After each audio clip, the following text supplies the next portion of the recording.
Let's continue the rest. इसमें हम clinical case discussion देखेंगे। सो हिस्ट्री है, एक 45 इयर्स की लेडी है एंड बिहार से, इलिटरेट है, लेस सोशल इकोनॉमिक स्टेटस है, हाउस मेकर है।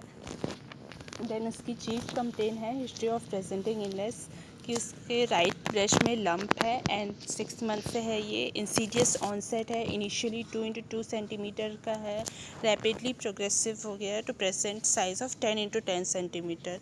तो अकॉर्डिंग टू एग्जामिनर हम इसको बता सकते हैं कि वो लेमन साइज़, अगर इस टर्म्स में बात कर रहे हैं लेमन साइज़, बॉल साइज़, तो हम एग्ज़ामिनर को उस वे में बता सकते हैं कि लेमन साइज़ का लंप था या फिर बॉल साइज़ का था। और अगर वो टर्म्स में बात कर रहा है कि मेज़रमेंट के बेसिस पे, तो हम उसको मेज़रमेंट के बेसिस पे बता सकते हैं। तो ये बेसिकली हिस्ट्री जो हम यहाँ पे डिस्कस कर रहे हैं, उसका मेन पर्पज़ ये है कि हम इसके हिस्ट्री को फॉर्मेट को समझ सकें। सो नेक्स्ट हम इसमें ये बताएंगे, इनिशियली पेनलेस था वो, बट साइज़ जो है 2 मंथ से इंक्रीज़ हो रहा है। सिंस 2 मंथ्स, सॉरी साइज़ नहीं इंक्रीज़ हो रहा है, सिंस 2 मंथ्स उसमें कंप्लेन आ रही है डल एकिंग कंटिन्यूस पेन की, एंड वो रिलीव हो जाता है मेडिकेशन को लेने के बाद।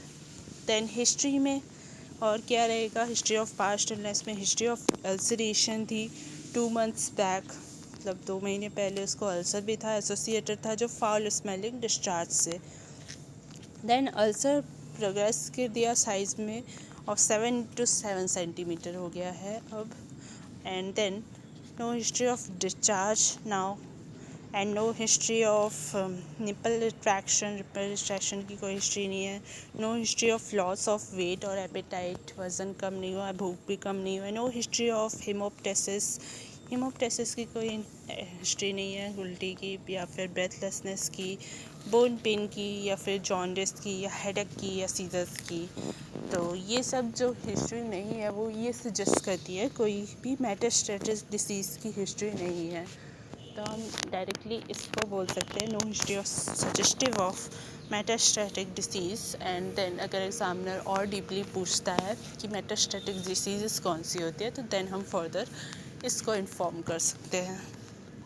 Now no history of bowel और ब्लैडर डिस्टर्बेंस कोई नहीं है। No history of oral contraceptive pills ये बताना है। And then no history of diabetes, TB, hypertension, epilepsy, and no history of addictions भी बताना है हमको। पर्सनल हिस्ट्री इन्वॉल्व हो गया, पास्ट हिस्ट्री एक साथ। देन मेंस्ट्रुअल हिस्ट्री में हम क्या क्या पूछेंगे, मेनोपॉज कब हुआ, तो 5 इयर्स बैक इसमें हुआ है। मेनार्क 12 इयर्स में हुआ था उसे। P3 L3 है, लाइव बर्थ इतनी है एंड प्राइमरी इतनी है। Then breast fed all children, तो सारे चिल्ड्रन को ब्रेस्ट फेड किया है। लास्ट चाइल्ड बर्थ जो हुआ था वो 20 इयर्स बैक हुआ था।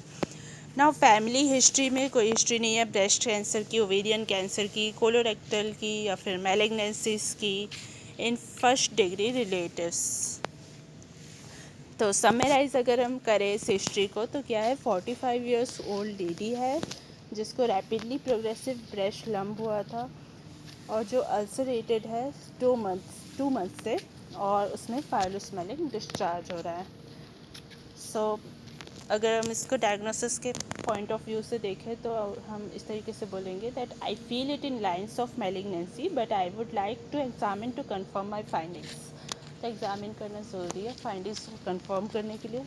सो एग्ज़ामिनेशन में हम क्या देखेंगे कि एग्ज़ामिनेशन के बाद middle age post menopausal female है, ये भी पता चलेगा, एंड मॉडरेट बिल्ट है, नरिश्ड है, कॉन्शियस है, कोऑपरेटिव है, well oriented to time space and person है, patient occupying decubitus of choice, and performance status 90 है, कर्नफ स्किल्स स्कोर्स के अकॉर्डिंग, नॉर्मल हाइड्रेशन है, वाइटल्स में पल्स, बीपी, रेस्पिरेटरी रेट और टेम्परेचर देखेंगे, febrile to touch.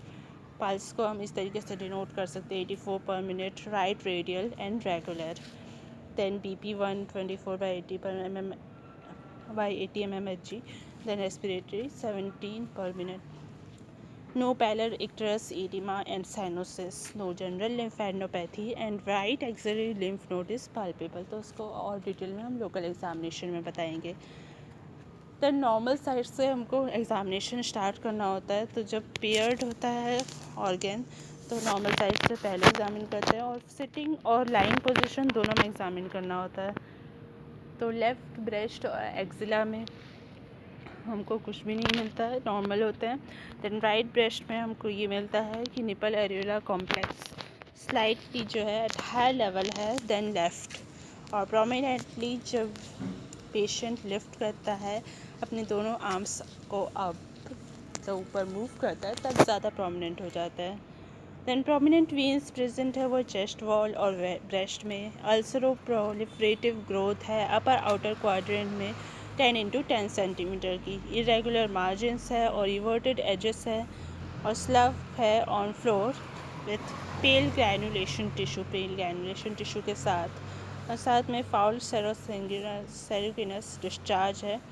Then bleed करता है वो टच करने पे। इंड्यूरेटेड सराउंडिंग स्क्रीन है। देन निपल रिट्रैक्टेड नहीं है और ना कोई डिस्चार्ज है। सो फर्म मोबाइल है या फिर फिक्स नहीं है। पेक्टोरलिस मेजर मसल के ये इसकी एक प्रॉपर्टी है। देन इरेगुलर मार्जिन्स हैं और कोई अदर लम्प पाल्पेबल नहीं है राइट ब्रेस्ट में। एंड एग्ज़ामिनेशन पे हम एग्ज़ामिनेशन कैसे करेंगे, उसको आर्म्स को रेस करने बोलेंगे, फिर फॉरवर्ड बेंड करने बोलेंगे और मोबाइल है या नहीं ये चेक करेंगे। देन फिक्स्ड है तो अगेन पेक्टोरलिस मेजर को चेक करेंगे, जैसा कि हमने पिछले वीडियो में देखा था कि कैसे हमको चेक करना है।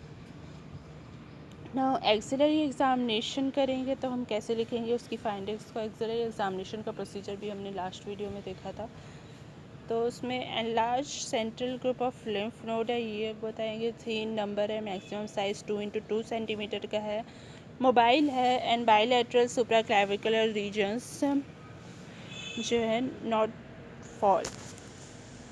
सुप्राक्लैविकुलर फोसा एंड लिम्फ नोड को भी एग्जामिन करेंगे। एंड डायग्नोसिस फाइनली इस तरीके से बताएंगे कि 45 इयर्स पोस्ट मेनोपॉजल लेडी है with फंगेटिंग growth in right breast, और जो सजेस्टिव है लोकली एडवांस्ड ब्रेस्ट कैंसर का। और उसकी स्टेजिंग बताएंगे तो T4B N1 M0 की तरह बता सकते हैं, लेकिन ज़्यादा सही होगा T4B N1 MX।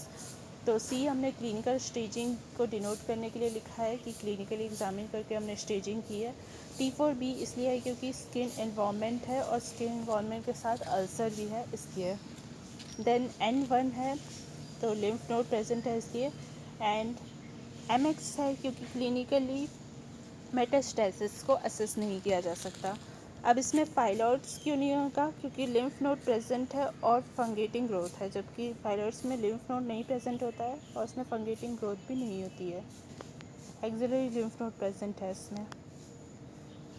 ना इसमें स्किन इन्वॉल्वमेंट में 3 तरीके का इन्वॉल्वमेंट हो सकता है। अल्सरेशन होता है जिसको 4B स्टेज का बोलते हैं। देन सैटेलाइट नोड्यूल्स और प्यूडी ऑरेंज 3 तरीके का इन्वॉल्वमेंट होता है। और चेस्ट वॉल इन्वॉल्वमेंट यहाँ पर नहीं है क्योंकि ये चेस्ट वॉल में स्टक नहीं हुआ है, इसलिए 4B स्टेज आया है इसका। ना वर्कअप कैसे करेंगे इस पेशेंट को, तो 3 तरीके से वर्कअप करेंगे। एक तो कंफर्म करने के लिए इन्वेस्टिगेशंस, दूसरा इन्वेस्टिगेशंस टू सपोर्ट जो stage and support the diagnosis, एक तो स्टेजिंग के लिए और दूसरा डायग्नोसिस को सपोर्ट करने के लिए। एंड तीसरा इन्वेस्टिगेशन होगा टू ट्रीट द पेशेंट। तो कंफर्म करने के लिए क्या करेंगे, हम इन्वेस्टिगेशन बायोप्सी करेंगे। तो इंसिजनल बायोप्सी करेंगे, अल्सर की एज से हमको लेना है पार्ट ऑफ दैट, ना कि सेंटर से, क्योंकि वो नेक्रोटिक हो जाता है। जबकि इन्वेस्टिगेशन स्टेज करने के लिए और डायग्नोसिस को सपोर्ट करने के लिए PET CT होगा। एंड इन्वेस्टिगेशन पेशेंट को ट्रीट करने के लिए होगा routine PAC, that is pre anaesthetic checkup करेंगे।